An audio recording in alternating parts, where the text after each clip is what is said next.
E aí, fião? O assunto hoje, assunto até meio triste aí, né? Triste não, algo que acontece, né? Infelizmente no planeta. E aí tem que ser, a gente tem que colocar como fundo musical uma fuga de Bach, tocada por Julian Brim, grande violonista, foi um dos maiores do planeta. Mas ontem, né? Deve pensar, ontem é um dia reflexivo para mim, 50 anos que meu pai se partiu para o plano maior.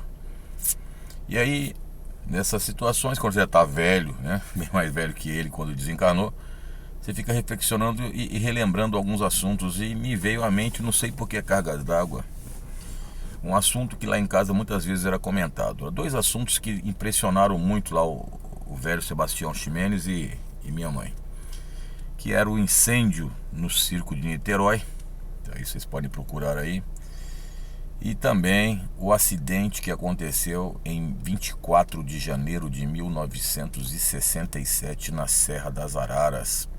Por isso que o título do vídeo é Tragédias Climáticas, e nós vamos nos reportar a ela. No dia 24 de janeiro de 67, aquela região ali da Serra das Araras, que faz parte do complexo da Serra do Mar, uma região muito bonita. Quando você pega a BR-116, a Presidente Dutra, e você vai descer para a Baixada Fluminense para chegar à cidade do Rio de Janeiro, você desce a Serra das Araras, né, que ela recebe esse nome provavelmente pela quantidade imensa desse pássaro que existia ali, mas não é o caso. Formação antiga, né?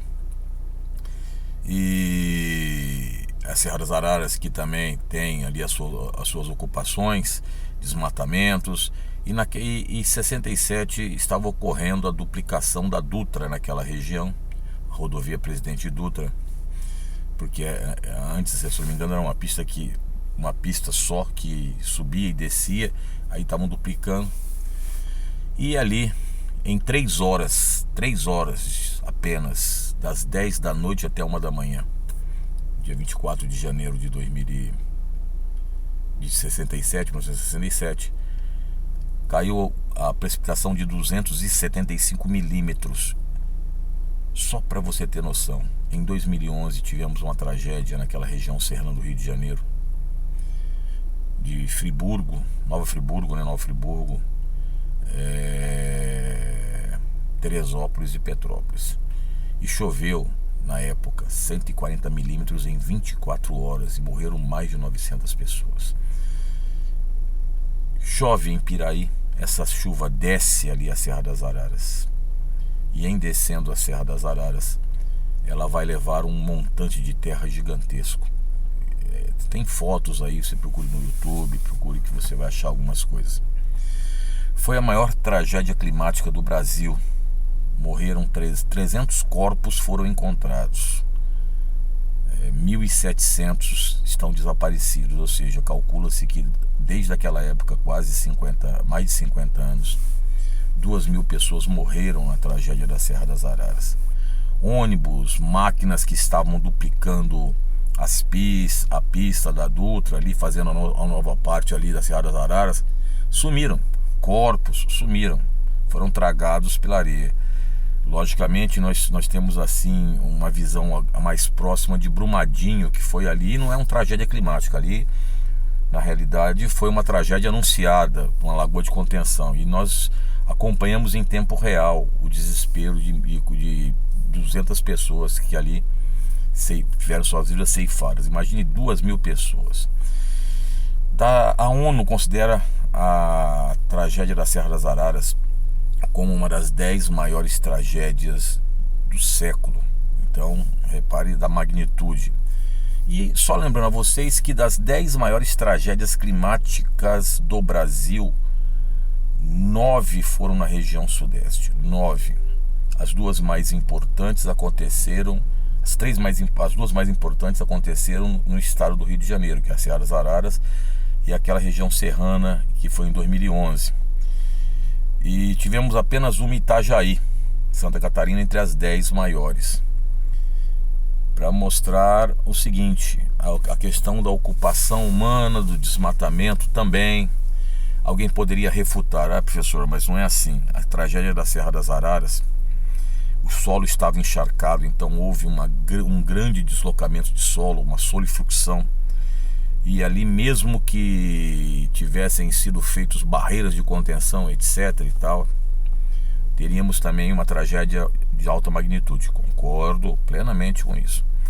Entretanto, ela foi maior do que deveria ter sido, né? Pelo desmatamento, etc., ocupação antrópica, que não significa que o homem não deva ocupar os lugares do planeta. Entretanto, há que se fazer uma reflexão sobre o desenvolvimento sustentável, como se ocupar as cidades, como se ocupar as regiões, causando os mínimos impactos possíveis.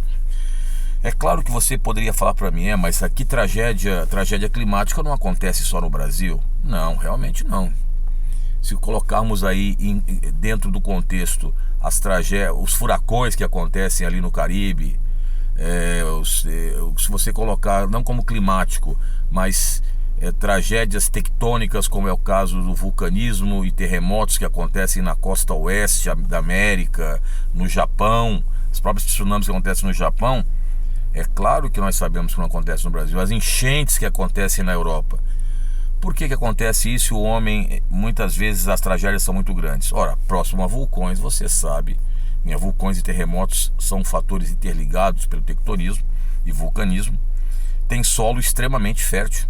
Então as pessoas arriscam a vida. Por quê? Porque precisam comer, pô. Simples assim, filho. Por que tem enchentes, professor? Porque os vales dos rios são áreas que nós temos ali para cultivo. Porque as pessoas são assoladas por furacões ali no Caribe. Por quê, meu filho? Primeiro porque você tem um mar ali, o Golfo do México, e ali as águas esquentam e o furacão vem com uma força violenta. E o litoral é um sistema de comunicação. Isso é simples. Mas isso é bom para refletirmos sobre a questão das cidades inteligentes, resilientes. Aliás, cidade inteligente é um vídeo que eu prometi fazer e não fiz. A cidade só é inteligente se ela incluir todo mundo. Não é uma cidade gentrificada que só meia dúzia pode ter acesso. Tem que ser uma cidade, como é que poderíamos dizer, entre aspas, requalificada, onde todas as pessoas são inclusas. Agora, os governos têm que ter realmente soluções. Não é simplesmente retirar a pessoa, falar: vou retirar a favela. E vai colocar aonde? Isso foi feito nos Jogos Pan-Americanos do Rio de Janeiro e depois nas Olimpíadas. Muitos locais do Rio de Janeiro foram desapropriados, e a população que ali tinha casas receberam uma desapropriação pelo valor venal, foram afastadas de onde estavam acostumados. Vai criar o quê? Vai criar uma CDD, Cidade de Deus, que foi criada no Rio de Janeiro para desfavorizar, mas o Estado não conseguiu colocar a infraestrutura necessária para criar ali oportunidades. Isso não é papo de esquerda, velho. Isso é papo de justiça social, mano. Independente se você é de direita ou de esquerda. A diminuição das desigualdades sociais em qualquer planeta. Então, você tem que ter essa situação.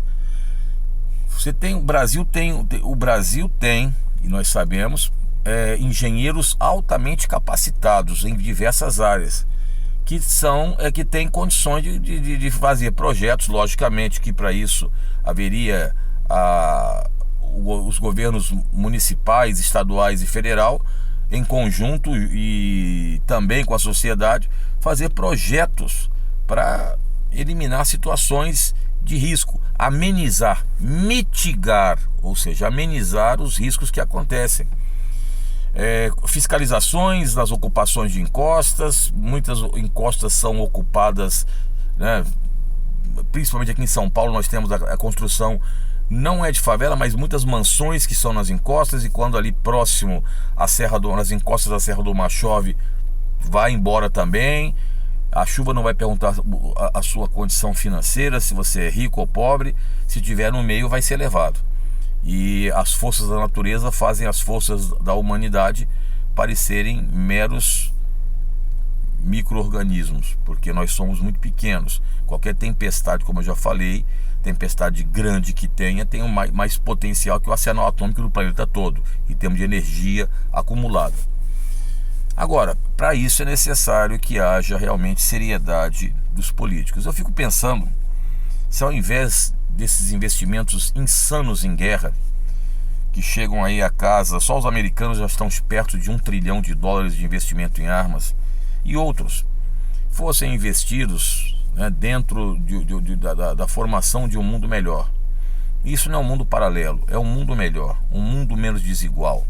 Não é necessário que você viva bem e o seu irmão que esteja em qualquer lugar esteja na miséria, para você fazer caridade e fazer a troca e mercadejar com a divindade. Não precisa disso. Você pode ter um mundo mais igualitário. Pode não ter aquele mundo que todo mundo é igual, mas que não exista pobreza. Aliás, eu sempre falo isso, eu sei que quase ninguém chegou aqui, mas uma sociedade que se diz regida pelas leis do Cristo, não há lugar para a desigualdade social miserável que existe, para a miséria e para a pobreza. Inclusive pela ONU, a pobreza, a miséria, elas são considerados problemas ambientais porque afetam o ser humano. Por isso que a ONU vem nas suas agendas aí, que o pessoal fala de agendas globalistas, batendo pesado na questão de saneamento, água tratada, etc, etc. Mas fica aí essa tragédia da Serra das Araras, que foi escondida, tentaram esconder, né? Os governos da época de 67, que era o Castelo Branco, na época do governo militar, tentaram minimizar, esconder isso aí, assim como aconteceu com a meningite no Rio de Janeiro, na década de 70, que eu me lembro muito bem que eu morava lá. Mas vai aí, filho, tá? Aqui não é mundo paralelo, aqui é o mundo real. Eu não fico em faculdade discutindo os grandes filósofos, a gente está aqui no dia a dia aqui, tá? E que essa tragédia ela não seja esquecida, né? Por isso que eu coloquei esse vídeo. Eu sei que ninguém vai assistir, como sempre ninguém assiste mesmo, mas fica aí a dica aí. Tamo junto, escutando o bar, porque, né, em homenagem àqueles que desencarnaram nessa tragédia na Serra das Araras, e também daqueles todos os outros que poderiam ter sido evitados se realmente os poderes públicos mundiais tivessem um pouco de vergonha na cara. Tamo junto, Jaelvis.